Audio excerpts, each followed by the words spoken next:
आज हम एक ऐसी बाइक की हिस्ट्री के बारे में बताने जा रहे हैं जिसका नाम है बुलेट। जी हाँ, वही बुलेट जिसको पावर ऑफ सिंबल कहा गया है। जो बाइक शहर के लोगों से ज़्यादा गांव के लोगों को खूब पसंद आई।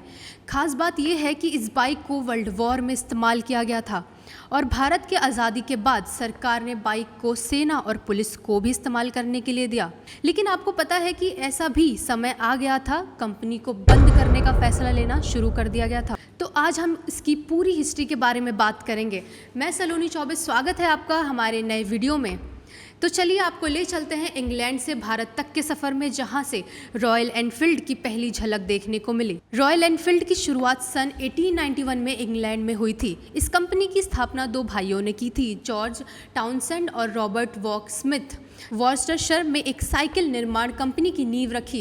कुछ ही सालों में कंपनी को एनफील्ड साइकिल कंपनी के नाम से जाना जाने लगा और उन्होंने रॉयलिस्ट आर्म्स फैक्ट्री से एक सरकारी कॉन्ट्रैक्ट भी हासिल किया, जिसके बाद उनके द्वारा बनाई गई साइकिलों पर रॉयल एनफील्ड का नाम लिखा जाने लगा। 1901 में कंपनी ने अपनी पहली मोटरसाइकिल बनाई, जो एक 239 सीसी की इंजन पावर्ड मशीन थी। यहीं से रॉयल एनफील्ड का मोटरसाइकिल सफ़र शुरू हुआ और लोगों ने बाइक को काफ़ी पसंद किया था। वहीं बाइक की बढ़ती हुई लोकप्रियता को देखकर ब्रिटिश सेना ने रॉयल एनफील्ड बाइक बनाने का ऑर्डर दिया, जो बाइक वर्ल्ड वॉर के दौरान इस्तेमाल हुई। इस बाइक का नाम फ्लाइंग फ्ली था। ये एक हल्की मोटरसाइकिल थी जिसे पैराशूट से युद्ध क्षेत्रों में गिराया जाता था। दूसरे वर्ल्ड वॉर के बाद ब्रिटेन में मोटरसाइकिलों की मांग धीरे धीरे कम होने लगी। तो दोस्तों, अब बात करते हैं भारत में रॉयल एनफील्ड की एंट्री कब और कैसे हुई। बने रहिए हमारे साथ एंड तक। 1950 के दशक में भारत के आज़ादी के बाद भारतीय सेना और पुलिस को ज़रूरत पड़ी एक ऐसी बाइक की जो पहाड़ी और बुरे रास्तों में भी मजबूती से चल सके। उस समय सरकार ने रॉयल एनफील्ड बुलेट 350 सीसी को टेस्टिंग के लिए मंगवाया और ये बाइक सभी टेस्ट में सफल रही। 1955 में एनफील्ड साइकिल कंपनी ने भारत की मद्रास मोटर्स के साथ साझेदारी और चेन्नई, जिसे उस समय मद्रास कहा जाता था, एनफील्ड इंडिया की स्थापना हुई। शुरुआत में इंग्लैंड से CKD यूनिट्स इंपोर्ट होती थी, जिन्हें चेन्नई में असेंबल किया जाता था। ये भारत में बनी पहली विदेश बाइक बन गई। बुलेट 350 सीसी ने जल्द ही भारत में अपनी जगह बना ली। खासकर भारतीय सेना, पुलिस और सरकारी एजेंसियों में इसकी मजबूत पकड़ बन गई। इसका भारी शरीर, मजबूत फ्रेम और टिकाऊ इंजन के चलते ये उस दौर की सबसे भरोसेमंद बाइक मानी जाती थी। गांव में जहां सड़कें खराब होती थी, वहां भी बुलेट का प्रदर्शन शानदार रहता था। लेकिन उन दिनों भारत में दो पहिया व्हीकल के लिए मांग बढ़ने लगी। वो ऐसे कि 1980 तक आते आते रॉयल एनफील्ड भारत में पूरी तरह से कम होने लगी और 1990 के दशक में जब जापान की कंपनियां जैसे होंडा, यामा और सुजुकी भारत में आई, तो उन्होंने हल्की, किफ़ायती और ज़्यादा माइलेज देने वाली बाइकों से बाजार पर कब्जा जमाना शुरू कर दिया। इसी दौरान रॉयल एनफील्ड का डाउनफॉल शुरू हुआ था। रॉयल एनफील्ड की मोटरसाइकिलें उस समय तकनीकी रूप से ज़्यादा डेवलप नहीं हुई थी। किक स्टार्ट, हाई मेंटेनेंस और भारी बॉडी ने युवाओं को उससे दूर कर दिया।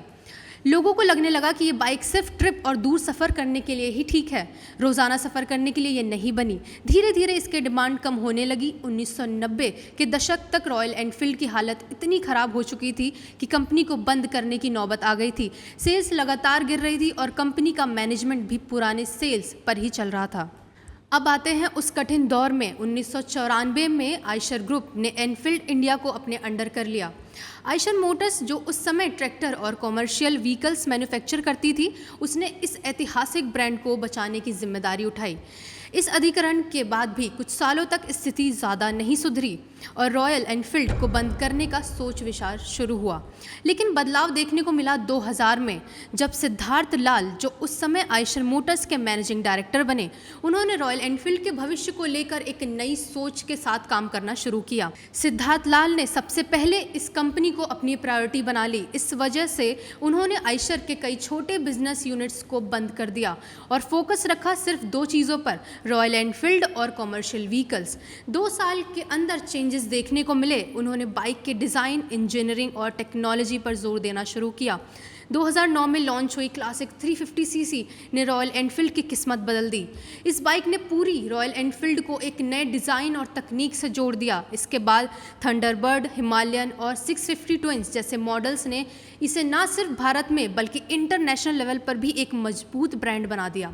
खास बात ये रही कि रॉयल एनफील्ड ने न केवल बाइक्स को अपडेट किया बल्कि एक लाइफस्टाइल ब्रांड की तरह खुद को पेश किया। राइडिंग गियर्स, एक्सेसरीज और यहाँ तक कि रॉयल एनफील्ड कैफ़े और राइडिंग क्लब्स जैसे इनिशिएटिव्स ने एक पूरी कम्युनिटी खड़ी कर दी। रॉयल एनफील्ड दुनिया की सबसे पुरानी मोटरसाइकिल कंपनी है जो लगातार प्रोडक्शन में बनी हुई है। चेन्नई में इसके 3 मैन्युफैक्चरिंग प्लांट हैं और यूके में टेक्नोलॉजी सेंटर है जहां इंजन डेवलपमेंट और इनोवेशन पर काम होता है। इंटरसेप्टर 650, कॉन्टिनेंटल GT 650 जैसे ट्विन इंजन बाइक्स को दुनिया में काफ़ी पसंद किया गया, खासकर अमेरिका, यूरोप और ऑस्ट्रेलिया में। अब आते हैं 2025 में। रॉयल एनफील्ड इस साल नई टेक्नोलॉजी, बेहतर डिज़ाइन और पावरफुल इंजन के साथ कई नए मॉडल्स लॉन्च किए हैं, जैसे कि हिमालयन 450, शॉटगन 650 और क्लासिक 350 के नए वेरिएंट्स। तो ये बात की हमने इंजन और नई लॉन्चिंग मॉडल्स के बारे में। अब चलते हैं फाइनेंशियल ईयर रिपोर्ट 2025 पे। इस रिपोर्ट के अनुसार रॉयल एनफील्ड की कुल सेल्स 2025 में लगभग 9.4 लाख यूनिट्स तक पहुंच गई, जो कि पिछले साल की तुलना में करीब 10% की ग्रोथ को दर्शाता है। वहीं इंटरनेशनल मार्केट में कंपनी ने यूके, यूरोप, अमेरिका और लैटिन अमेरिका जैसे देशों में अपने नेटवर्क को और मजबूत किया। अप्रैल 2024 से मार्च 2025 के बीच कंपनी का रेवेन्यू करीब 16,000 करोड़ रुपए से ज़्यादा रहा और नेट प्रॉफिट लगभग 3,500 करोड़ रुपए तक पहुंच गया। इसके अलावा कंपनी ने ईवी सेगमेंट में एंट्री की तैयारी शुरू भी कर दी है। टेस्टिंग और डेवलपमेंट का काम तेजी से चल रहा है। आपको इसमें कॉन्सेप्ट मॉडल देखने को मिलेगा। उम्मीद है कि जल्द लॉन्च होगी। ऐसे ही इन्फॉर्मेटिव वीडियो के लिए हमारे चैनल को ज़रूर फॉलो करें। Thank you.